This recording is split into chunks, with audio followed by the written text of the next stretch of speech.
All set? Everyone good? All right. Good, good? Okay, let's go this way.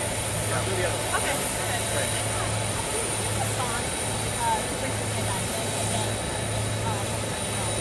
Yeah, I haven't read the whole thing, but it looks like Jack Smith doing more what he does, which is filing these absurd lawsuits in an effort to influence the election. I mean, the one thing that I did see, which I felt was just classic lipstick on a pig, is, of course, the reason the Supreme Court threw out his lawsuit is because they said it implicated the president's official acts, of course, which the president has immunity in conducting those official acts, and yet Jack Smith tried to redefine Mike Pence as from the vice president to the running mate, as if somehow changing those words in an indictment undercuts the fact that Mike Pence is still the sitting vice president and it still directly implicates the president's official acts. So I don't think that it changes anything legally. I think it's clearly an effort to try to do more election interference from Jack Smith. He should be ashamed of himself, and it's one of the reasons why we have to win, because he should not be anywhere near power. Henry? No? Okay. Well, Senator, I know that Aaron Small's campaign has talked about that Supreme Court ruling, saying that it goes too far to give the president, former president, too much immunity. Yeah. Your thoughts as this new indictment goes forward?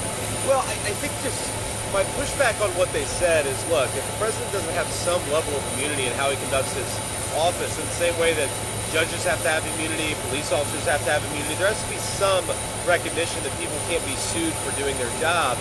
And, the way that I think about it is try to make this nonpartisan. Barack Obama ordered drones to strike an American citizen in Yemen. That's like the definition of murder, unless you recognize the president has some immunity in conducting his official acts. So I just don't understand how you can even have a president of the United States if there's no immunity in how they do their job. But putting former President Trump aside for a second, is that still not too broad, the level of immunity that the Supreme Court grants presidents? Like, where does that limit end? Look, I think what they did was actually pretty sensible, right? They tried to sort of carve out, there has to be some range where the president can act within that range without having his livelihood destroyed. But of course, the president, there are some things that are clearly personal. The president doesn't have immunity there. So I thought the way they actually divided that conduct and tried to protect the president's official duties, that seems sensible to me. I want to ask you, you talk about people on point immigration. When it comes to catch and release, quite up one of them. How do you define catch and release, and give me your assessment of how the Trump administration handled it in the first term? Were they able to end catch and release in that 4 years? Well, of course, there were a lot of lawsuits filed during the Trump administration. They did try to end catch and release. There was some pushback from some organizations. But I actually think that they got a lot of victories towards the end, and it's one of the reasons why you saw illegal border crossings go so low. And the way that I think about a catch and release is, if somebody comes into this country and they claim that they have a right to be here either via asylum or some other process, you can't sort of say, all right, great, here's a number, come back in 9 years when you have a court date, because one, you're never going to hear from those people to begin with, and two, even if you do, that's 9 years they're able to float around in our country without any real accountability. That's what I find so preposterous. Like, when people come in, you process them, you adjudicate their claims, either they stay or they have to go back, but you can't just let them float around the United States for years or even longer. Is there something that the Trump administration, just follow up on that, is there something that the Trump administration was doing on catch and release in those 4 years, or your own idea of how to, get you an idea of how to, or the best way forward and how to end that?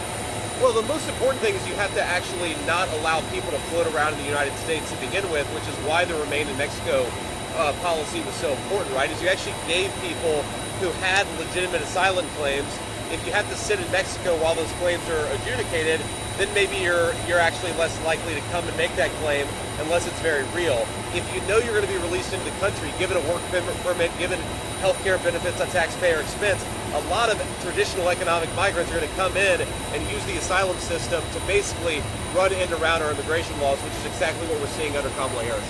Can I ask you a question? Something that was controversial. You recently blurbed Jack DeSivert's new book, Human.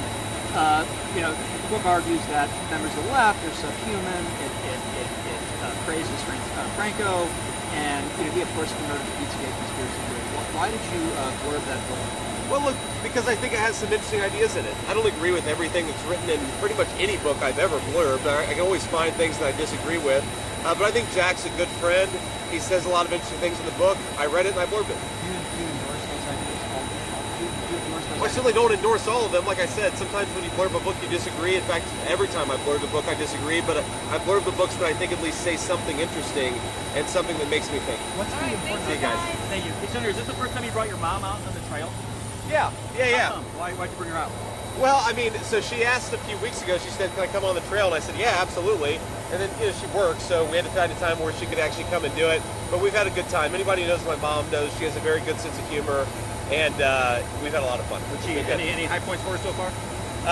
Riding this plane. It's funny, this morning she was like, well, when does the flight leave? And I said, around 9:30. And she said, well, don't we have to leave? We have to go through TSA, right? And I said, Mom, not on this plane. Can you See you bring guys. her into a different state than this